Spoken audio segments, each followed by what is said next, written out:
శ్రావణ మాసం సందర్భంగా ప్రతి 2 లక్షల కొనుగోలుపై ఒక గోల్డ్ కాయిన్ ఉచితం మన ముకుంద జ్యువెల్స్ లో. నమస్తే, నేను Keshav. Welcome to Suman TV. ఆంధ్రప్రదేశ్లో డ్వాక్రా తరహా స్వయం ఉపాధి సంఘాల నిర్వహణకి ఒక కొత్త పథకాన్ని ప్రభుత్వం అమల్లోకి తీసుకురాబోతోంది.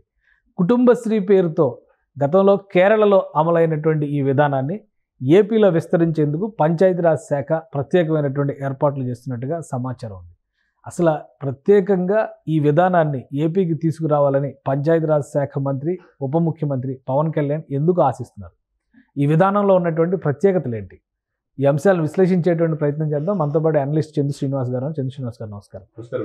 కుటుంబశ్రీ అని ఒక పథకాన్ని ఏపీలో ఇంప్లిమెంట్ చేయాలని భావిస్తున్నట్టుగా ఒక సమాచారం ఉంది. అసలు ఏంటి పవన్ కళ్యాణ్ గారు ఎందుకు దీనిపైన స్పెషల్ ఫోకస్ పెట్టారు? డ్వాక్రా సంఘాలు అనగానే స్వయం ఉపాధి సంఘాలు అనేటువంటి ఇమేజ్ చాలా పెద్ద ఎత్తున ఉంది. కొత్తగా ఈ పథకం రావడం వల్ల ఈ విధానంలో ఉన్నటువంటి ప్రత్యేకత ఏంటి? డెఫినెట్గా అండి, ఇది కేరళలో ఆల్రెడీ సక్సెస్ అయింది. 25 సంవత్సరాల నుంచి కంటిన్యూ అవుతూ ఉంది. దాదాపు 3,16,000 గ్రూపులు ఉన్నాయి. దాంట్లో మహిళలే దాదాపు 46,000 మంది ఉన్నారంటే 3 స్టేజ్ సిస్టమ్ లాగా ఉంది. 3 స్టెప్స్, 3 టైర్ సిస్టమ్స్ లాగా. ఒకటి గ్రామాల్లో, తర్వాత జిల్లాల్లో, తర్వాత రాష్ట్ర స్థాయిలో మహిళలకి వాళ్ళ పరిసరాల్లో వాళ్ళ చేతి వృత్తులు కావచ్చు, వాళ్ళు చేసిన వస్తువులను మార్కెటింగ్ చేసుకోవటం, దాన్ని అవసరమైతే ఇన్వెస్ట్మెంట్ పెడతాం. ఆ విధంగా ఆ లేయర్ని కేంద్ర ప్రభుత్వం గుర్తించింది. కేరళలో ఇది సక్సెస్ ఫార్ములా. ఇది దేశం మొత్తం కూడా చేయాలన్న అంటే ఈ మధ్య వచ్చిన పథకం కాదు, ఇది పాత పథకమే. ఎందుకంటే కేరళ కొద్దిగా మనం అక్షరాస్యతలో కూడా నెంబర్ 1 మనం చూస్తాం. అదేవిధంగా కరోనాలో అరికట్టడంలో కూడా నెంబర్ 1గా ఉంది. కాబట్టి దేశ విదేశాల్లో ఎక్కువ మంది కేరళ వాళ్ళు ఉంటారు. నర్సులు కావచ్చు, అనేక మంది వాళ్ళు చదువుకున్న వాళ్ళు ఎక్కువగా. అదేవిధంగా అవేర్నెస్ కూడా ఎక్కువ ఉంటుంది. ఆయా రాష్ట్ర ప్రభుత్వాలు అప్పుడున్న ఇంప్లిమెంట్ చేసే ఆ పథకాల్లో ఆ ఆలోచన నుంచి ఏదైతే ఇప్పుడు పవన్ కళ్యాణ్ గారికి పంచాయతీరాజ్ శాఖ మంత్రిగా డ్వాక్రా మహిళలు అన్నీ కూడా దీని కింద వస్తాయి కదా. వీళ్ళు బాగుంటే గ్రామాలు బాగుంటాయి, ఆ ఇల్లు బాగుంటుంది, ఆ కుటుంబం బాగుంటుంది అనే ఉద్దేశంతో ఈ ఆలోచన ఎవరి దగ్గర నుంచి వచ్చింది? ఇంప్లిమెంట్ కృష్ణతేజ ఆల్రెడీ డిప్యుటేషన్ మీద, ఆయన కోరిక మీద తీసుకొచ్చారు. కేరళ నుంచి వచ్చారు. ఎస్, ఎందుకంటే అక్కడ చూశాడు కాబట్టి. అక్కడ వరదల్లో కావచ్చు, మిగతా అన్ని కూడా గ్రామాల్లో ఏముంది, పథకాలు ఏంటనేది సక్సెస్ఫుల్ ఐఏఎస్ ఆఫీసర్గా పేరు తెచ్చుకున్నాడు. అంటే ఆ ప్రపోజల్స్, ఆ ఆలోచన కృష్ణతేజ గారు పవన్ గారికి తెలియజేయడం, పవన్ గారు ఇమీడియట్గా కేంద్ర ప్రభుత్వంతో, ఎందుకంటే కేంద్ర ప్రభుత్వం ఒక శాంపిల్గా, అంటే కేరళలో సక్సెస్ అయింది, 7 రాష్ట్రాల్లో పెట్టడానికి నిర్ణయించుకున్నారు. దాంట్లో భాగంగా మహారాష్ట్రలో కూడా ఇంప్లిమెంట్ చేయండి, మేము ముందుంటాం అనేది పవన్ కళ్యాణ్ గారు ప్రపోజల్ చేయటం. అంటే కృష్ణతేజ గారి ఆలోచన అమలు చేసే బాధ్యత పవన్ కళ్యాణ్ గారు ఉప ముఖ్యమంత్రిగా తీసుకోవటం. పంచాయతీలో కూడా చాలా కీలకమైనవి కదా. డ్వాక్రా ఆల్రెడీ సక్సెస్ అయిన ఫార్ములా మన దగ్గర. అంటే ఇప్పుడు ఆల్రెడీ డ్వాక్రా అనేది ఒక విధానం ఫాలో అవుతున్నారు, దానికంటే ఇది భిన్నంగా ఉంటుంది అనడానికి ఏంటి ఆధారం? ఈ మోడల్లో, ఈ కుటుంబశ్రీ అనేటువంటి పథకంలో కానీ ఆ మోడల్లో ఉన్నటువంటి ప్రత్యేకత ఏంటి? డెఫినెట్గా అండి, అంటే కుటుంబశ్రీ ఏంటంటే వాళ్ళ యొక్క ఉత్పత్తుల్ని మార్కెటింగ్ చేసుకోవడంలో దళారీ వ్యవస్థ లేకుండా సిస్టమేటిక్గా గ్రామ స్థాయి నుంచి జిల్లా స్థాయికి, జిల్లా స్థాయి నుంచి రాష్ట్ర స్థాయికి తీసుకెళ్ళి, అది అవసరమైతే రాష్ట్ర సరిహద్దులు దాటి మిగతా రాష్ట్రాలకి, విదేశీ ఉత్పత్తుల్లో కూడా చేసుకోవడానికి వాళ్ళకి వెసులుబాటు కల్పించే ప్రక్రియ. ఇది సక్సెస్ఫుల్ ఫార్ములా కాబట్టి అనేక జాతీయ అవార్డులు కేరళ రాష్ట్రానికి వచ్చినాయి. అంటే ఫ్రీక్వెంట్గా దాదాపు 5-6 సంవత్సరాల నుంచి కూడా కంటిన్యూగా అవార్డులు వస్తున్నాయి. అది ప్రధానమంత్రి గారి దృష్టి కూడా వచ్చిన పిమ్మట కేంద్ర ప్రభుత్వ పెద్దలు వీళ్ళందరూ కూడా నిర్ణయించుకొని ఈ పథకం దేశవ్యాప్తంగా ఇంప్లిమెంట్ చేద్దాం, ఆల్రెడీ సక్సెస్ఫుల్గా ఉన్నది కాబట్టి ఈ లేయర్స్ అన్ని 3 లేయర్స్ని ఇది చేసుకుంటే మహిళల సాధికారత ఎప్పుడైతే వస్తుందో ఆ కుటుంబం బాగుంటుంది. కాబట్టి ఇప్పుడు ఫస్ట్ లేయర్లో 20,000 మంది మిడిల్ ఏజ్లో ఉన్నప్పుడు, హై డిస్టిక్ లెవెల్లో 1,070 ఈ గ్రూపులు ఉన్నప్పుడు, ఓవరాల్గా 3,16,000 గ్రూపులు విస్తరించింది కేరళలో. ఒక కేరళలో 46,000 మంది ఉన్నారు. 3 టైర్ సిస్టమ్ అనేది ఫామ్ అయింది. ఇప్పుడు 100% 3 టైర్ సిస్టమ్ సక్సెస్ అయింది కాబట్టి ఆల్రెడీ డ్వాక్రా మహిళల్ని మరింత దీంట్లో సరళీకరణ చేసి చిన్న మార్పులు ఉండి చేసేసి ఈ కేరళ సిస్టమ్ని పాటు కనుక తీసుకెళ్ళగలిగితే మహిళల్లో ఒక స్వావలంబన ఉంటుంది, ఆ కుటుంబం బాగుంటుంది, వాళ్ళు కూడా ఆర్థికంగా వాళ్ళ కాళ్ళ మీద వాళ్ళు నిలబడగలరు అనే పాయింట్ ఆఫ్ వ్యూ ఉంటుంది. బ్యాంకు రుణాలు ఇస్తారు, ఫస్ట్ స్టెప్ ప్రభుత్వమే కల్పిస్తుంది. దానంతటా వాళ్ళే దాన్ని ముందుకు తీసుకెళ్ళి డ్వాక్రా రుణాలు ఇచ్చేటువంటి క్రమంలో మనం ఆల్రెడీ సెల్ఫ్ హెల్ప్ గ్రూప్స్ అనగానే డ్వాక్రా గ్రూపులకి రుణాలు ఇవ్వడం అనేది ప్రాతిపదిక. అవునండి. ఇప్పుడు ఆ రుణాలు ఇచ్చే బాధ్యతను కూడా పంచాయతీరాజ్ శాఖే తీసుకుంటుందా? అంతే కదా. అంటే పంచాయతీలు కీలకంగా ఉండండి, పంచాయతీ పరిధిలో ఉంటాయి గ్రామాల్లో డ్వాక్రా మహిళలు కాబట్టి ఫస్ట్ స్టెప్ బ్యాంకులు రుణాలు ఇస్తారు. వాళ్ళ స్వావలంబన కోసం వాళ్ళకి ఒక సపోర్ట్ స్టార్ట్ చేసిన తర్వాత చివరికి వాళ్ళంతటా వాళ్ళే స్వయంగా ఆర్థికంగా నిలదొక్కునేలా చేస్తారు. నిలదొక్కునే చేసాయి. ఈ సిస్టమ్ అనేది చాలా మంచిగా ఆదర్శమైంది దేశానికి. కాబట్టి ముఖ్యంగా ఈ విషయంలో పవన్ కళ్యాణ్ గారిని, డిప్యూటీ సీఎం గారిని మనం అభినందించాలి.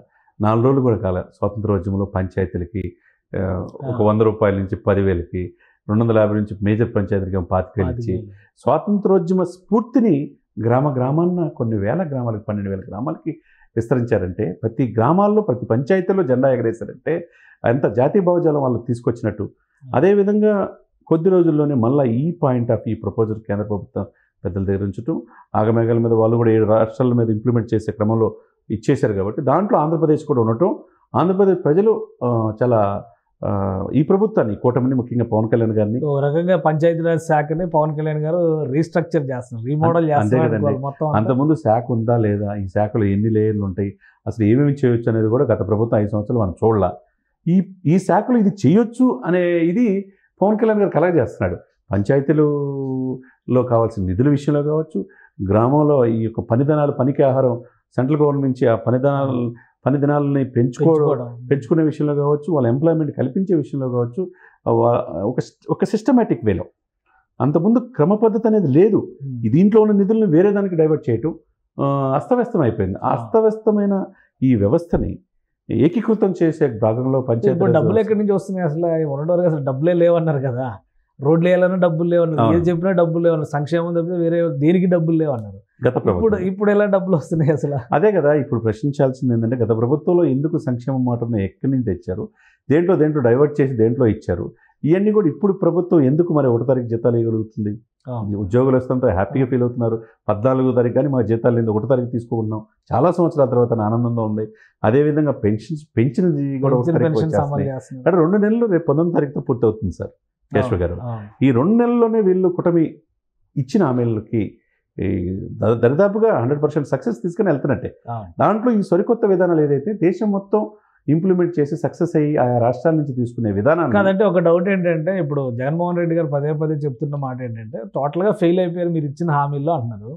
పెన్షన్లు అమలు చేశారు, మీరు అన్నట్టుగా జీతాలు 1వ తారీఖు ఇస్తున్నారు, మరి కొత్త అప్పులు ఏమీ చేయట్లేదు. ఎక్కడ సోర్స్ ఆఫ్ ఇన్కమ్ ఏంటి అనేది ఒక డౌట్ ఉంది.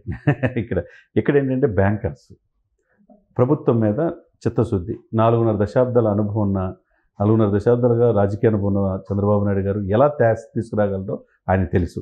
కేంద్ర ప్రభుత్వం నుంచి ఏ శాఖ నుంచి తీసుకొస్తే ఏ శాఖ నుంచి వస్తాయి, వడ్డీ లేని రుణాలు కావచ్చు, వరల్డ్ బ్యాంక్తో మాట్లాడుకోవచ్చు, మ్యాచింగ్ గ్రాంట్లు కావచ్చు, ఏదైనా కానీ రాష్ట్రాల మీద డిపెండ్ అయ్యి ఉండి ఎప్పుడైతే సెంట్రల్ గవర్నమెంట్ ఉంటుందో ఇంకా ఆ వెసులుబాటు ఎక్కువగా ఉంటుంది. ఎక్కువగా కేంద్ర ప్రభుత్వం తీసుకొని, అంతకుముందు మనం ఇప్పుడు జల్ జీవన్ మిషన్లో చాలా నిధులు వచ్చినా అవి ఇంప్లిమెంట్ చేసి అమలు చేసుకోవడంలో విఫలమైంది గత ప్రభుత్వం. కానీ వీళ్ళు ఎక్కడ ఏం చేయాలో సిస్టమేటిక్గా కన్స్ట్రక్టివ్గా వెళ్తున్నారు కాబట్టి వీళ్ళకి డబ్బులు అనేది కనపడుతుంది. అతి తొందరలో ఇవన్నీ ఓవర్కమ్ అయ్యి గత ప్రభుత్వం చేసిన 8 లక్షల కోట్ల అప్పులు మొత్తం కలిపి 10.5 లక్షల కోట్ల అప్పులు ఆంధ్రప్రదేశ్లో ఉన్నాయండి. ఇది తీర్చుకోవాలంటే ప్రతి నెల 6,000 కోట్లు తీసుకొచ్చి ఇవ్వాలి. ఇవన్నీ కూడా చేయాలంటే ఏంటంటే టూరిజం డెవలప్ చేసుకోవాలి, కేంద్ర ప్రభుత్వం నుంచి నిధులు తెచ్చుకోవాలి. దాదాపు 50,000 కోట్లు అడిగినట్టుగా తెలుస్తుంది. ఇప్పుడు ఆల్రెడీ ఆ పనిలో భాగంగా ఆంధ్రప్రదేశ్ అభివృద్ధి కోసం, నిధుల కోసం ఆయన ఢిల్లీలోనే ఉన్నాడు కాబట్టి ఆయన డెఫినెట్గా ఇస్తారు. ఎందుకంటే ఈ ప్రభుత్వం మీద బాగుండాలని కోరుకోవాలి, ఆంధ్రప్రదేశ్ కోసం ఏమైనా చేయడానికి కేంద్ర ప్రభుత్వం ఉంది, కృతనిశ్చయంతో ఉన్నామని చెప్పి ఆల్రెడీ అమిత్ షా, మోదీ గారు చెప్తున్నారు. కాబట్టి పవన్ కళ్యాణ్ గారు, చంద్రబాబు నాయుడు గారు వీళ్ళిద్దరిని కూడా అంత ప్రాధాన్యత ఢిల్లీ లెవెల్లో ఉంది కాబట్టి నిధులు తీసుకురావడంలో ఎక్కడ భయపడాల్సిన అవసరం. అతి త్వరలో అంటే ఎప్పటిలోగా అమలు చేయొచ్చు. కుటుంబశ్రీ అంటే ఈ పావర్టీ ఇరాడికేషన్, ఒక రకంగా పేదరిక నిర్మూలన, గ్రామీణ అభివృద్ధిలో ఒక భాగంగా దీన్ని తీసుకురావాలనుకుంటున్నారండి. ఎప్పటి నుంచి అమలు చేయొచ్చు? మీరు అన్నట్టు పావర్టీ ఎరాడికేషన్ అంటే దారిద్ర్య రేఖ దిగున ఉన్న వాళ్ళకి, ముఖ్యంగా మహిళల్లో వాళ్ళ కాళ్ళ మీద నిలబడే చేయగలిగితే ఆ కుటుంబం బాగుంటుంది.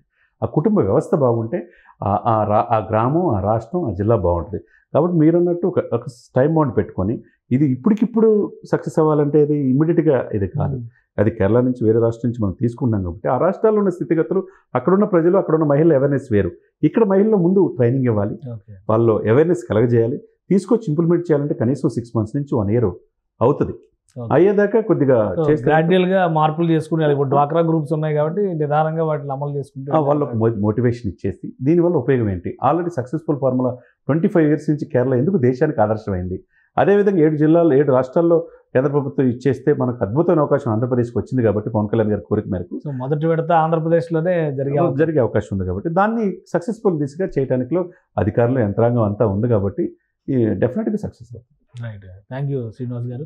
ఇది కుటుంబశ్రీ అనేటువంటి ఒక కొత్త పథకంతో పంచాయతీరాజ్ శాఖలో విప్లవాన్ని తీసుకొచ్చేందుకు ఉప ముఖ్యమంత్రి పవన్ కళ్యాణ్ ప్రయత్నాలు చేస్తున్నారు. గతంలో కేరళలో అమలు చేసినటువంటి ఈ విధానం సక్సెస్ఫుల్గా ఉందని కేంద్ర ప్రభుత్వం అభిప్రాయపడడం, అలానే ఈ విధానాన్ని అమలు చేసేందుకు అనుమతి కూడా ఇచ్చినటువంటి నేపథ్యంలో అతి త్వరలో ఆంధ్రప్రదేశ్లో ఉన్నటువంటి స్వయం సహాయక గ్రూపులన్నిటినీ కూడా ఒక 3 టైర్ సిస్టంలోకి తీసుకురావడం ద్వారా వాళ్ళలో ఎంటర్ప్రెన్యూర్ మెకానిజంని డెవలప్ చేసేలాగా రాష్ట్ర ప్రభుత్వం కసరత్తు చేసే అవకాశాలు స్పష్టంగా కనిపిస్తున్నాయని చంద్ర శ్రీనివాస్ గారు విశ్లేషిస్తున్నారు. ఇది స్పెషల్ డిస్కషన్.